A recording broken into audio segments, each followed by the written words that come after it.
மதங்களிலுமே கடவுள் நம்பிக்கை இருக்கிறது. கடவுள் நம்பிக்கை தான் மதங்களுடைய பேசிக் அடிப்படை. எந்த மதமாக இருந்தாலும் கடவுள் என்று ஒருத்தர் இருக்கிறாரு, நிறைய இருக்கிறாரு என்று நம்புகிறார்கள். இஸ்லாம் மார்க்கமும் அதுபோல் ஒரு கடவுள் நம்பிக்கை சொல்கிறது. இந்த கடவுள் நம்பிக்கையை சொல்லும் பொழுது இஸ்லாம் சொல்லக்கூடிய முக்கியமான வேறுபாடுகளை மாத்திரம் உங்களுக்கு நான் சொல்ல விரும்புகிறேன். இஸ்லாம் சொல்லுகிறது கடவுள்னு ஒருத்தர் தான் உலகத்துக்கு இருக்க முடியும், நிறைய கடவுள்கள் இருக்க முடியாது. இந்த மொத்த உலகத்தை ஒருவர் தான் படைத்திருப்பார், அவர் தான் கடவுளாக இருக்க முடியும். அப்போ இந்த ஒரு மொழி பேசுகிறவங்களுக்கு தனி கடவுள், அரபியருக்கு தனி கடவுள், மலையாளிகளுக்கு தனி கடவுள், தமிழனுக்கு தனி கடவுள் என்றெல்லாம் பல கடவுள்களை கூறு போடுவதற்கு இஸ்லாத்தில் அனுமதி இல்லை. அனைவருக்குமே சேர்த்து ஒரு கடவுள் தான், அவர் தான் நம்மை படைத்திருக்கிறார், இந்த அண்ட சராசரங்களை பிரபஞ்சத்தை படைத்திருக்கிறார். இதை நிறைய மதங்களில் ஒரு கடவுளுங்கிறது சொல்லப்பட்டிருக்கிறது. இஸ்லாத்தில் மாத்திரம் இல்லாமல் ஒன்றே குலம், ஒருவனே தேவன். அந்த ஒருவனே தேவன் என்றால் ஒருத்தன் தான் கடவுள் என்பது பரவலாக எல்லா மதங்களுடைய இதிகாசங்கள் கவிதைகள் எல்லாம் அதை சொல்லி காட்டுகிறார்கள். இந்த ஒரு கடவுளை சொல்லும் பொழுது சில இலக்கணங்களோடு இஸ்லாம் அந்த கடவுளை சொல்லுது. நீங்கள் ஒருவரை கடவுள் என்று நம்புவதாக இருந்தால் அந்த கடவுள் தேவையற்றவராக இருக்க வேண்டும். அவருக்கு சாப்பாடு தேவை, அவருக்கு தண்ணீர் தேவை, அவருக்கு ஏதோ பிரச்சனைகள் இருக்குன்னு வைங்க, அவர் கடவுளாக இருக்க முடியாது. கடவுள் என்று சொன்னால் அவருக்கு எந்த பொருளின்பாலும் தேவை இருக்கக்கூடாது. தேவை இருந்து விட்டது என்று சொன்னால் அது இல்லாமல் இவர் இருக்க மாட்டான்றாயிரும். அது இல்லாமல் இவர் இருக்க மாட்டானா கடவுளா? எது இருந்தாலும் எது இல்லாட்டாலும் அவர் இருக்கணும், அதுதான் கடவுள். சாப்பாடு இல்லாட்டி செத்து போயிடுவார்னா கடவுள் கிடையாது. தண்ணி இல்லாட்டி அவர் துடிச்சு போயிடுவார் என்றால் கடவுள் கிடையாது. இப்போ கடவுள் என்று ஒருவரை நினைத்து கொண்டோமே ஆனால் அவருக்கு ஒரு தேவையுமே கிடையாது. இப்படி நம்பும்போது என்ன ஆகும்னு கேட்டால் கடவுள் பேரை சொல்லி நம்மளை யாரும் ஏமாற்ற முடியாது. கடவுளுக்கு தாங்க, கடவுளுக்கு தாங்க, கடவுள் வாங்குறது இல்லை, மனுஷன் தான் வாங்குறான். அப்போ கடவுளுக்கு தாங்க, கடவுளுக்கு தாங்க என்று சொல்லி மக்களிடத்தில் பணத்தை சுரண்டுவதற்கான வாசலை அடைப்பதற்காக இஸ்லாம் இந்த கடவுள் கொள்கையில் கடவுளை தேவையே இல்லைன்னு நினைக்கிறேன். கடவுள்னா எந்த தேவையும் இருக்கக்கூடாது. அதே போல் பலவீனங்கள் இருக்கக்கூடாது. இப்போ நான் பேசுகிறேன் என்று சொன்னால் ஒரு 4 மணி நேரம் 5 மணி நேரம் பேச முடியும். 24 மணி நேரம் பேச முடியுமா? முடியாது. நீங்கள் சும்மா உட்கார்ந்துருந்தால் கூட ஒரு குறிப்பிட்ட நேரத்துக்கு தான் உட்கார முடியும். அதுக்கு மேலே உங்கள் உடல் சோர்வாகிவிடும். இப்போ கடவுள் என்று சொல்லக்கூடியவர் இது மாதிரி டயர்டாகிட்டார்னு வைங்க, ரொம்ப சிரமமாக இருக்குது, கொஞ்சம் ஓய்வு எடுத்துக்கிறேன் இருக்கக்கூடாது. கடவுள் என்று சொன்னால் அவருக்கு சோர்வு இருக்கக்கூடாது, அவருக்கு மறதி இருக்கக்கூடாது, அவருக்கு அசதி இருக்கக்கூடாது, அவருக்கு தூக்கம் இருக்கக்கூடாது, அவருக்கு நோய் இருக்கக்கூடாது, இயற்கை உபாதைகள் இங்கே பாத்ரூம் போயிட்டு வர்றேன் இது மாதிரி எல்லாம் என்ன செய்யக்கூடாது, கடவுள் இருக்கக்கூடாது. கடவுள் என்று சொன்னால் எல்லா பலவீனங்களுக்கும் அப்பாற்பட்டவராக இருக்கணும், எந்த வீக்னஸும் அவருக்கு இருக்கக்கூடாது. இது கடவுளை பற்றி இஸ்லாம் சொல்லக்கூடிய ஒரு நம்பிக்கை. இதுதான் அடிப்படை. இஸ்லாத்தினுடைய அடிப்படை என்னென்னு கேட்டால் கடவுள் கொள்கை தான் முக்கியமான அடிப்படை, மற்றெல்லாம் சட்டத்திட்டங்கள். அதுபோக கடவுள் என்று நம்ம ஒருத்தரை ஏற்றுக்கொண்டோமே ஆனால் அவருக்கு மனைவி மக்களும் இருக்கக்கூடாது, அவருக்கு தாய் தந்தையும் இருக்கக்கூடாது, அவருக்கு பிள்ளை குட்டியும் இருக்கக்கூடாது. இப்போ கடவுளுக்கே ஒரு தகப்பன் தான் வைங்க, அப்போ இந்த தகப்பன் இந்த கடவுளால் படைக்கப்படலேண்டாகுது. இந்த இவருக்கு முந்தி அவர் இருப்பாரா இல்லையா? ஒருத்தரை கடவுள் என்கிறோம், கடவுளுக்கு இவர் அப்பா என்று சொன்னால் அந்த அப்பா தான் கடவுளாக இருக்க முடியுமே தவிர இவர் இருக்க முடியாது.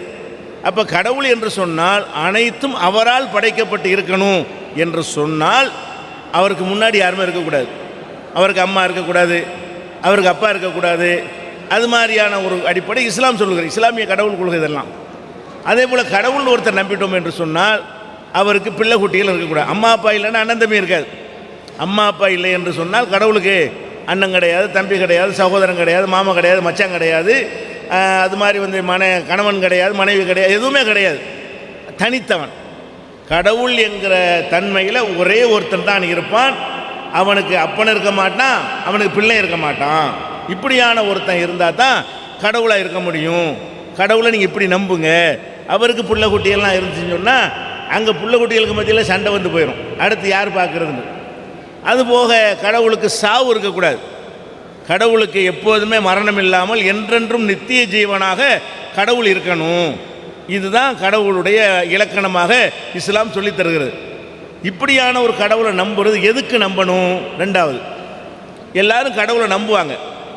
கடவுளை நம்புகிற 90% மக்கள்கிட்ட கேட்டிங்கன்னா, இந்த உலகத்தில் ஏதாவது கஷ்டம் வரும்ல, அப்போ தான் கடவுளை வேண்டுவாங்க. நல்லா இருக்கும்போது யாருமே வேண்ட மாட்டாங்க. நோய் வந்துட்டா கடவுளே என் நோயை போக்கு, வறுமை வந்து விட்டால் கடவுளை என் வறுமை நீக்கு, குழந்தை இல்லாவிட்டால் கடவுளை எனக்கு ஒரு குழந்தையை கொடு, திருமண வாழ்க்கை அமையாவிட்டால் எனக்கு ஒரு நல்ல வாழ்க்கை துணையை கொடு. இது மாதிரியான ஒரு பிரச்சனைகளை மனிதன் சந்திக்கும் பொழுது இந்த உலகத்தில் அவனுடைய பிரச்சனையை தீர்த்து வைப்பதற்கு ஒருவன் தேவை என்று தான் கடவுளை நம்புகிறார்கள். இஸ்லாம் இதில் நேர் மாறுபடுகிறது. உலகத்தில் உன் தேவையை பூர்த்தி செய்வதற்காக அல்ல கடவுள் என்பவர். கடவுள் என்பவர் இந்த உலகத்தில் மனிதனை படைத்திருக்கிறார், ஏராளமான ஜீவராசிகளை படைத்திருக்கிறார். அவற்றுக்கெல்லாம் கொடுக்காத ஒரு பகுத்து உணரக்கூடிய அறிவை மனிதனாகிய நமக்கு கடவுள் தந்திருக்கிறார். இந்த அறிவை தந்துவிட்டு நீ நல்லவனாக இந்த உலகத்திலே வாழ்ந்தால் உனக்கு இன்னொரு வாழ்க்கையில் உனக்கு சொர்க்கம் தருவேன், நீ கெட்டவனாக இந்த உலகத்தில் வாழ்ந்தால் உன்னை நான் தண்டிப்பேன். அது மாதிரியான ஒரு சூப்பர், உனக்கு வேலைக்காரனாக நான் கடவுள் இல்லை, உனக்கு எஜமானனாக நான் இருந்து கொண்டிருக்கிறேன். அதனால் இந்த உலகத்தில் வாழும் பொழுது நீ நல்லவனாக நடக்கிறியா என்பதை நான் பார்த்து கொண்டே இருப்பேன், கெட்டவனாக இருக்கிறியா என்பதையும் பார்த்து கொண்டிருப்பேன். என்னுடைய ஒவ்வொரு வினாடி நேரத்திலும் என்னுடைய கண்காணிப்பின் கீழே தான் நீ செயல்பட முடியும். அப்படி நீங்கள் ஒழுக்கம் தவறி என்னுடைய கட்டளையை மீறி நடந்தால் இந்த உலகையெல்லாம் ஒரு நாள் அழித்துவிட்டு, இஸ்லாமிய நம்பிக்கை பிரகாரம் இந்த உலகம் ஒரு நாள் அழிக்கப்படும். அழிக்கப்பட்ட பிறகு முதல் மனிதரில் துவங்கி அழிக்கப்படுகிற காலம் வரை இருந்தாங்கல்ல, அவ்வளவு பேரையும் ஒரு உத்தரவில் கடவுள் உயிராக்குவார். கடவுளுக்கு இது லேசானது தான். இந்த பூமியே ஒரு உத்தரவு, இந்த பிரபஞ்சமே கடவுளுடைய ஒரு உத்தரவில் தான் உண்டாயிருக்கிறது. அப்படி உருவாக்கிய பிறகு நாம் என்னவெல்லாம் செய்தோம் என்பதற்கு ஏற்றவாறு அவர் பரிசு தருவார், இல்லைன்னா தண்டனை தருவார். அந்த மாதிரி ஒரு சூப்பர் பவர் நம்மளை கண்காணித்து கொண்டிருக்கிறார் என்று கடவுளை பற்றி பயந்து வாழணும். இதுதான் கடவுள் கோட்பாடு. இந்த உலகத்தில் சில தேவைகள் கடவுள்கிட்ட முறையிடலாம், கடவுள் நினைச்சா தருவார், இல்லைன்னா இல்லைன்றுவார். ஆனால் நாம் கடவுள் நம்புவது எதற்காக என்று சொன்னால், நம்ம ஒழுங்காக நடக்கிறோமா என்று கடவுள் பார்த்து கொண்டிருக்கிறாரு. திருட போகிறோமா பயப்படணும், கடவுள் பார்த்துட்டு இருக்கிறாரு. ஏமாற்ற போகிறோமா கடவுள் பார்த்துட்டு இருக்கிறாரு. மோசடி செய்ய நினைக்கிறோமா கடவுள் பார்த்துட்டு இருக்கிறாரு. ஒருத்தனை கொலை செய்ய நினைக்கிறோமா கடவுள் கண்ணில் மண்ணை தூக்கிட்டு கொலை செய்ய முடியாது. இப்படி எல்லா செயல்களையுமே கடவுள் பார்த்து கொண்டிருக்கிறார் என்கிற ஒரு நம்பிக்கையை ஒவ்வொருத்தரும் உள்ளத்தில் வைப்பார்களேயானால் அது மனித குலத்துக்கு ரொம்ப நல்லது. திருட்டு இருக்குமா? எதனால் திருடுறான்? திருடினா என்ன பண்ணுவீங்க? 6 மாதம் சோறு போடுவீங்க, அவ்வளோதானே. திருடினால் ஜெயிலில் பிடிச்சி போட்டு 6 மாதத்துக்கு சோறு தருவீங்க. இதனால் திருடத்தான் செய்கிறான். அப்படியே திருடுற எல்லாரும் மாட்டுவானா? 100 பேர் திருடினால் 10 பேர் தான் மாட்டுறான், 90 பேர் தப்பிச்சிட்டு போயிடுறான். மாட்டினவங்க கூட நீதிபதிக்கோ அரசாங்கத்துக்கோ உரிய விலையை கொடுத்து வெளியே வந்துடுறான்.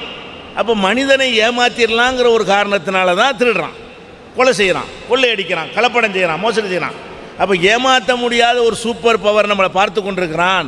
ஆகு என்றால் நம்மளை ஆக்கி விடுவான், அழி என்றால் அழித்து விடுவான், அவனுக்கு இயலாதது ஒன்றுமே இல்லை என்று ஒரு சூப்பர் பவரை நம்ம நம்பும் பொழுது அது மனிதனுக்கு நல்லதாக முடிகிறது. எல்லாரும் இப்படி நினச்சா, எல்லாருமே நம்மளை கடவுள் பார்க்குறாரு கடவுள் பார்க்குறாரு என்று நினைத்தால் நம்ம தப்பு செய்வோமா? அடுத்தவன் சொத்தை அபகரிப்போமா? அடுத்தவனுக்கு அநியாயம் செய்வோமா? அப்போ எல்லா தீமைகள்லேருந்து ஒரு மனிதன் விடுபட்டு அவனும் நல்லவனாக வாழ்வதற்கு, அவனால் மற்றவர்களுக்கு நன்மைகள் நிகழ்வதற்கு, மற்றவர்களுக்கு தீமைகள் ஏற்படாமல் இருப்பதற்கு இந்த ஒரு நம்பிக்கை அவசியம். இதைத்தான் எல்லா இறை தூதர்களும் முகமது நபி உள்பட எல்லாருமே சொன்னார்கள். அப்போ கடவுளை ஏதோ உங்களுடைய கஷ்டங்களை தீர்க்கிறதுக்குள்ள வேலைக்காரன் அந்தஸ்தில் வைக்காமல் உங்களை கண்காணித்து கொண்டிருக்கிற, உங்களை படைத்திருக்கிற, ஒன்றுமில்லாமல் நீங்கள் இருந்தீங்க, உங்களை நான் படைத்திருக்கிற எனக்கு அஞ்சு இந்த உலகத்தில் வாழுங்கள். இப்படி இறையச்சம் உடையவர்களாக மனித சமுதாயம் வாழணும், இறைவனை பயப்படணும்.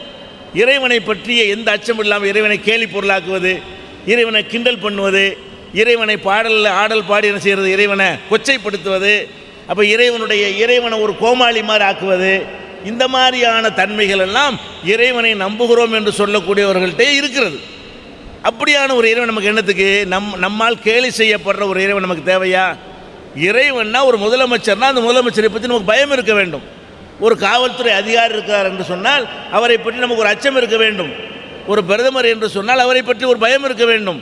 ஒரு சுப்ரீம் கோர்ட் நீதிபதி என்று சொன்னால் அவரை பற்றி ஒரு அச்சம் இருக்க வேண்டும். ஆனால் கடவுள் என்று நம்புகிறோம், அவரை பற்றி எந்த பயமே இல்லை. அவர் பார்ப்பார்னு நினைக்கல, பொய்யா நம்புகிறோம். கடவுள் ஒருத்தர் பார்த்து கொண்டிருக்கிறாரு, கேட்டுக்கொண்டிருக்கிறாரு, கண்காணித்து கொண்டிருக்கிறாரு. அவருடைய ஒரு இலை கீழே விழுந்தாலும் அவருக்கு தெரியாமல் அது விழாது. மனசில் நினைத்தாலும் அவருக்கு தெரியாமல் நினைக்க முடியாது என்று ஒருத்தன் நம்மை பார்த்து கொண்டிருக்கிறான் என்ற நம்பிக்கை இந்த உலகத்துக்கு இன்றைக்கி தேவை. எல்லா தீமைகளுக்கு ஆணிவேர் என்னவென்று சொன்னால், நம்மளை கேட்க எவனும் இல்லை, நம்மளை தண்டிக்க யாரும் இல்லை, நம்மளை எவனும் எதுவும் செய்ய முடியாது, எந்த தப்பு செய்தாலும் தப்பித்து கொள்ள முடியும்.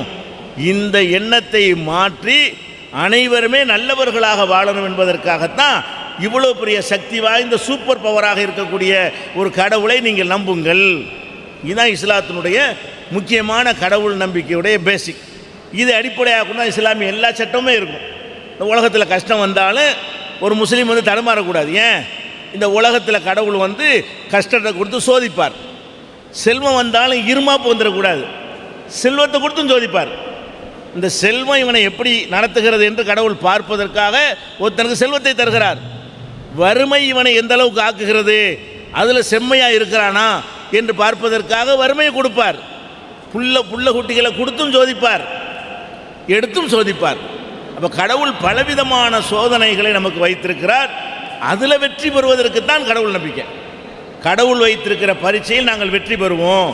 வறுமையாக இருந்தால் நல்லவனாக தான் நான் இருப்பேன், பணக்காரனாக இருந்தால் நல்லவனாக தான் இருப்பேன், புள்ள குட்டியோடு நான் இருந்தால் நல்லவனாக இருப்பேன், புள்ள குட்டியை இல்லாட்டால் நல்லவனாக இருப்பேன், ஊனமாக இருந்தால் நல்லவனாக இருப்பேன், ஆரோக்கியமாக இருந்தால் நல்லவனாக இருப்பேன். ஏன்? நான் நல்லவனாக இருப்பதற்கு என்னை படைத்த ஒருவன் பார்த்து கொண்டிருக்கிறானே என்ற அச்சம் காரணம். இப்படியான ஒரு நம்பிக்கையை தான் இஸ்லாம் வந்து சொல்கிறது. இஸ்லாம் சொல்லக்கூடிய முக்கியமான பல விஷயங்கள் இருக்கிறது. இந்த ஒரு அடிப்படை மட்டும் இப்போதைக்கு கடவுள் நம்பிக்கை குறித்து இஸ்லாத்தினுடைய நிலைப்பாட்டை மட்டும் இப்போ சொல்லிவிட்டு நம்ம கேள்வி பதிலுக்கு போகலாம்.